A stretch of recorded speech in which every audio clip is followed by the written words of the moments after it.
ഒരിക്കൽ ഒരു പ്രഭാതത്തിൽ കൃഷിക്കാരൻ തൻ്റെ കൃഷിയിടത്തിൽ തൻ്റെ കൃഷിയൊക്കെ നോക്കി നിൽക്കുകയായിരുന്നു. അപ്പോൾ അയാൾ ഒരു കാഴ്ച കണ്ടു.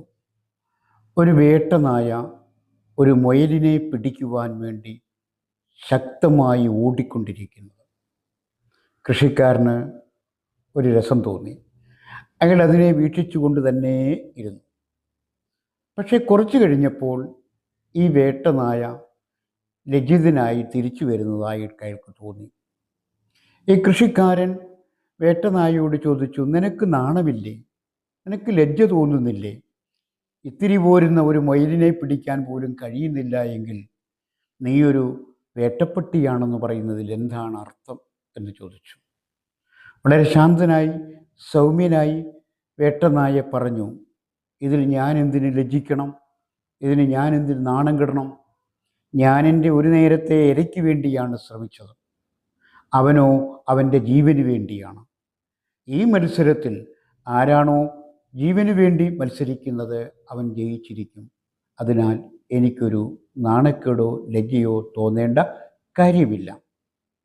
അപ്പോൾ ഈ കഥയിൽ നിന്ന് നാം എന്താണ് മനസ്സിലാക്കേണ്ടത്?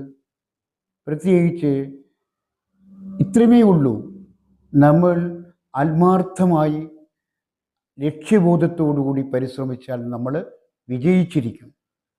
ജീവൻ നിലനിർത്തുന്നതിന് വേണ്ടി, നമ്മുടെ ജീവന് വേണ്ടി നമ്മൾ പരിശ്രമിച്ചാൽ നമ്മൾ വിജയിച്ചിരിക്കും.